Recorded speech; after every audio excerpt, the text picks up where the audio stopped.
Hi, everyone. Welcome to our platform, My Tutors Online. Today we are going to have topic. It's integration part of calculus. So I'll just mention the topic. It's part of calculus actually.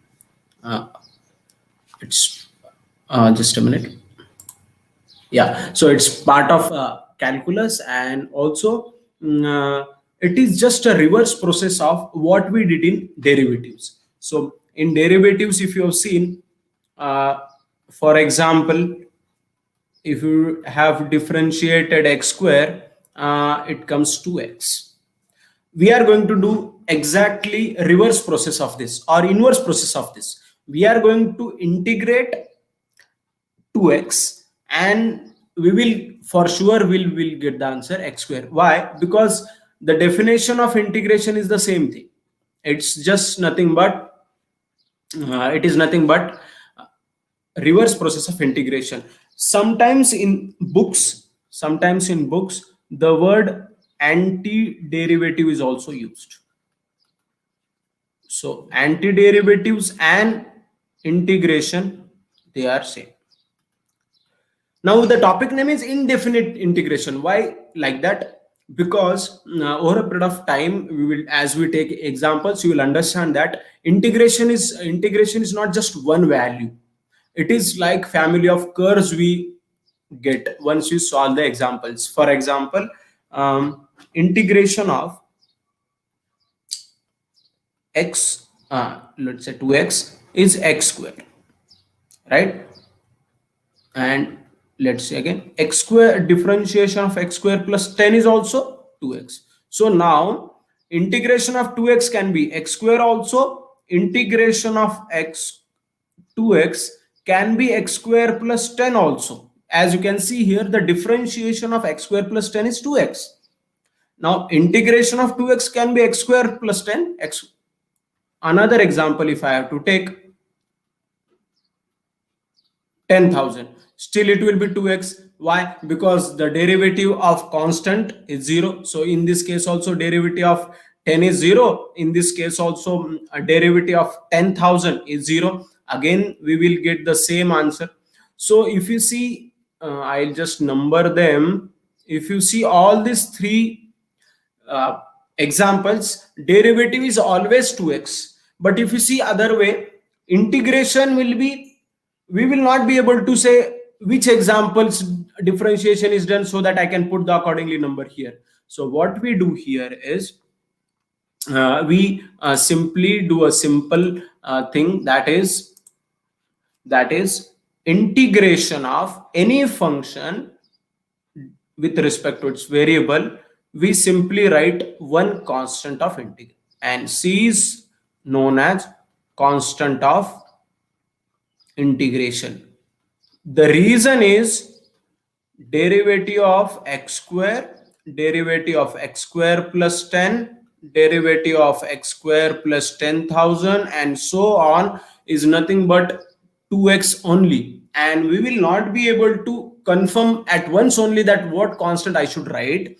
There is a reason. We will call it as constant of differentiation. Since it is not a definite value, that is the reason our topic name is indefinite integration. Moment we come to know the value of c, let's say if it is 10, so it will be like 2x plus 10. If it is 10,000, it will be like 2x plus 10,000. Moment we know that, we will call it definite integration. So I will just repeat in 1 minute. Integration is just a reverse part of differentiation. As we have differentiated, it will be easy for you because the formulas and everything is just going to be opposite. And there are two parts in integration. One is indefinite and another is definite.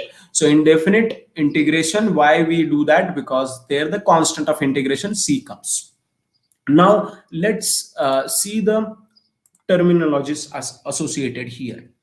So I'll just tell all the terminologies associated in integration. This is called operator.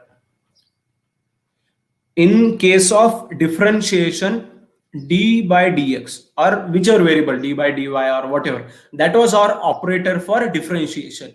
In this case, this is going to be our operator. This function is called integrand. This is called integrand. This is operator, just like d by dx in differentiation. This is called integrand. This is variable of integration, you can call it, with respect to which you are going to find the integration of the given function. This is primitive. Someone calls it integral also. Same time, some of the books mention this it as antiderivative as well. So f of x is primitive, integral, or antiderivative as well. And c, as I already explained, it is nothing but constant of integration.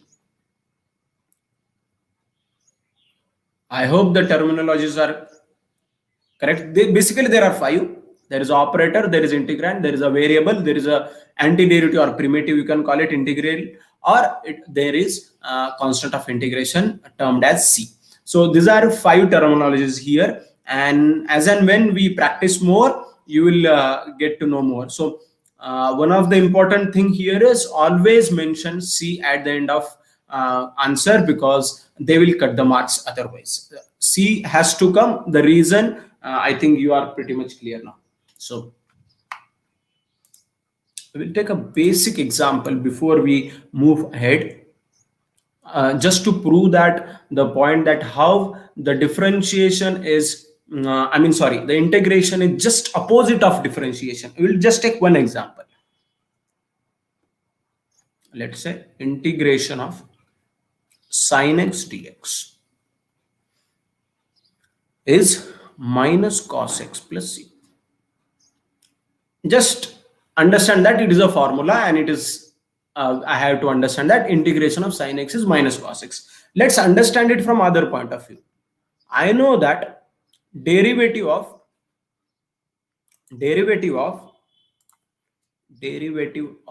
cos x is minus sin x.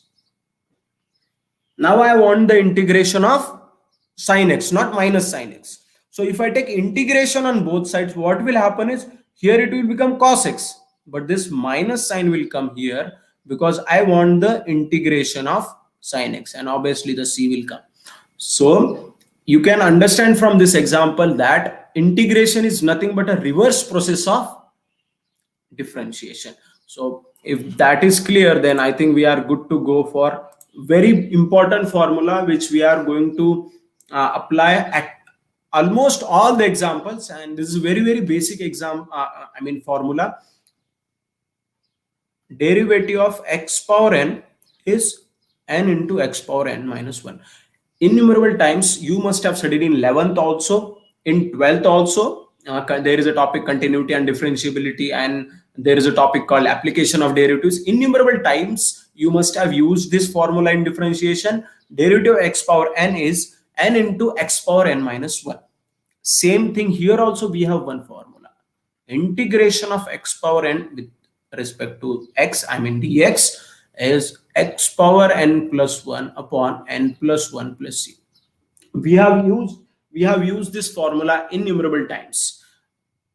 In differentiation, same formula in integration is integration of x power n into dx is equal to x power n plus 1 upon n plus 1 plus c. You can see that the differentiation gives 1 power less. You can clearly see from this. And integration gives 1 power more. So if it was power n, differentiation will give n minus 1, and integration gives n plus 1. And in differentiation, we used to multiply that power. Here we add 1 and divide the power. So that is the difference between these two. And this is I can say confidently that this is the most used formula in integration, and you will be keep on using this as and when. So we'll take 2-3 examples, and then we will proceed ahead. Suppose x power 4 dx. As the formula indicates, x power n plus 1, x power n plus 1 upon n plus 1 plus c. Compulsory mention c. So x power 4 plus 1 by 4 plus 1 plus c. That is nothing but x power 5 by 5 plus c. We used to multiply this in differentiation. Same thing we do it in integration, that we divide. Next is x power 7 dx. 7 plus 1 by 7 plus 1 plus c is equal to x power 8 by 8 plus c. What if n is equal to 1? What if n is equal to 1? If n is equal to 1, what if n is equal to 1? What will happen? X dx, right? Still the same thing we will take. We don't write power of x as 1, but when we apply the formula, consider x as x power 1. So it will become x power 1 plus 1 divided by 1 plus 1. The mistake should not happen like x power 1 upon 1. Sometimes you tend to take it as so. That is how. So even if n is whatever the value of n, just put it. X is x power 1. Now, there is this thing. What if x is minus 1? So for x equal to 1 and so on, 3, 2, 4, 6, 7, all these values will work. I mean, all these formulas will work, which we have seen. When x equal to minus 1, can we apply that formula? Let's see if I apply, what happens.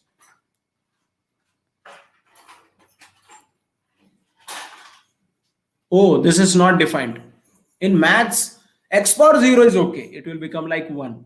But what about denominator? It is 0. In denominator 0, if it is there, it's called not defined, or it's called undefined or whatever. So at x n equal to minus 1, it is not valued. So better you can note it down now. This is the most perfect version. X power n plus 1 upon 1 plus c, in bracket n is not equal to minus. The reason is the denominator is minus 1 plus 1 becomes 0. So then you may have the doubt that, sir, what if n is equal to minus 2? No issues. It will perfectly work. If you have to find the integration, it will perfectly work. Minus 2 plus 1 plus c. So x power minus 1 upon minus 1 plus c, or you may write it as minus 1 by x plus c. It will work for all the values, as I said, both negatives, both positive, and everything. But it will not work at n is equal to minus 1. So what will be the formula for that? Let's go for another formula. Limit x power minus 1 can be written as 1 by x dx, isn't it? Integration of 1 by x. One thing I know in differentiation, that on side note, I know that derivative of log x or ln x normal log is 1 by x. I know that in the differentiation, I have done that multiple times. Derivative of log is or log x is 1 by x. I have done it multiple times. What is the application here? Now I have to take the integration of this side. What will be the answer? It will be simply normal logarithm plus c.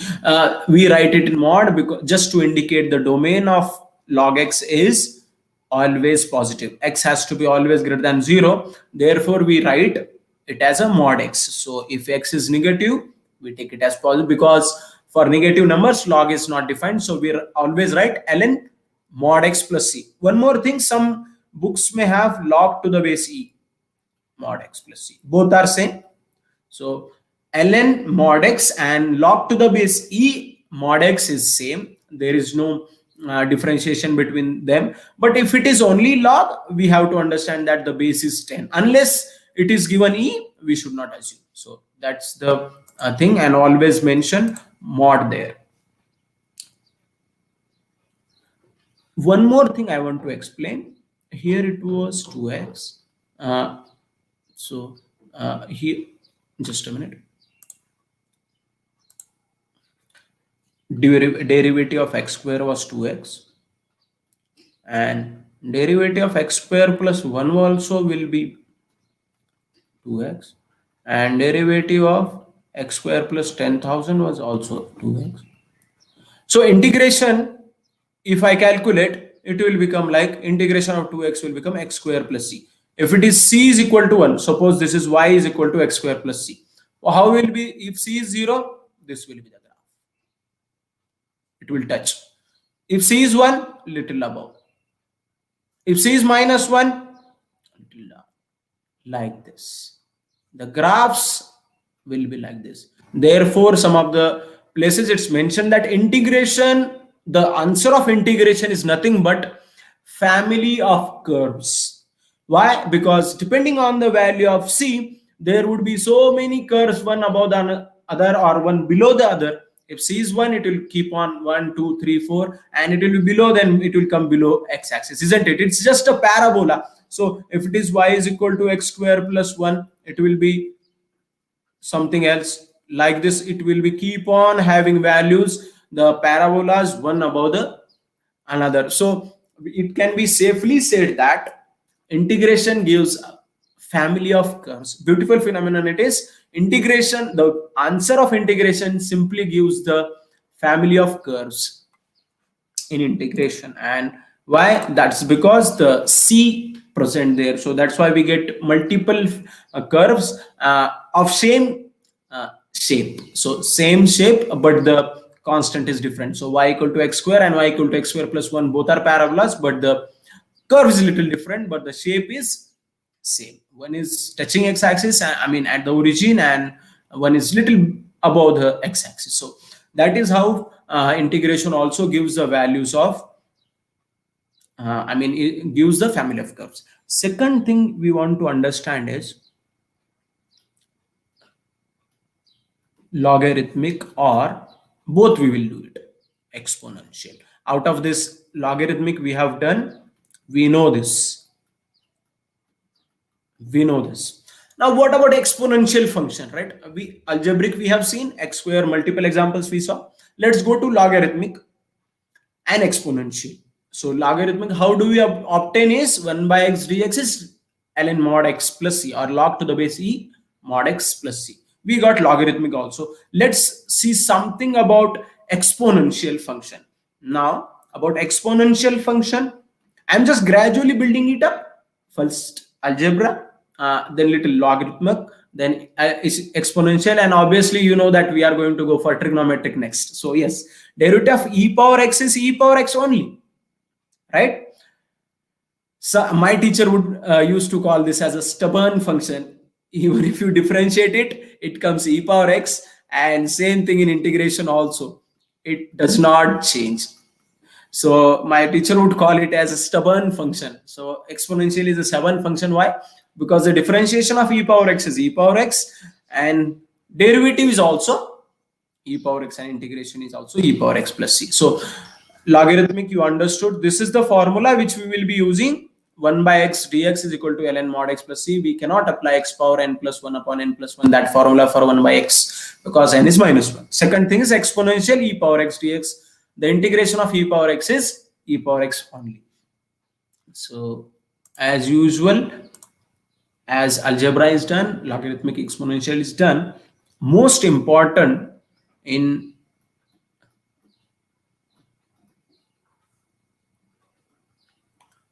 integration is both definite and indefinite trigonometric functions have big role to play, and more than 50% of examples in exam or any book you will find there are from trigonometric functions. They have two roles to play. One is you will integrate them. You will learn how to apply various methods which we have in integration and find out the integration. Another is we can find the integration with substitution. So we can find integration with trigonometric functions. So we can put x is equal to tan theta. Of course, that we will see gradually. But here they have two roles to play. logarithmic exponential, we are just going to integrate. But trigonometry, they have two rules. One thing is we will integrate them also, and one thing is we will find out the integration of another examples where the integration is not directly found out. There we are going to apply the method of substitution. It is called integration by substitution, and lot many examples you can be simplified and solved by using substitution with respect to trigonometric functions. So let's start with one by one example. First example, sin x dx. Obviously, I have seen differentiation of cos x is minus sin x. Naturally, sin x differentiation is going to be minus cos x plus. Many students do mistakes here because it's kind of confusing. Derivative of cos x is minus sin x. Very good. You will not do mistake here, but here you may tend to take derivative of sin x as, integration of sin x as cos x. You may tend to take, because derivative of sin x is cos x, so you may tend to do the same application of same formula in integration also. So remember, derivative of sin x is minus cos x. Same thing, cos x, it is going to be sin x plus c, not minus, because you apply integration from both sides here. You can see the proof directly from here itself.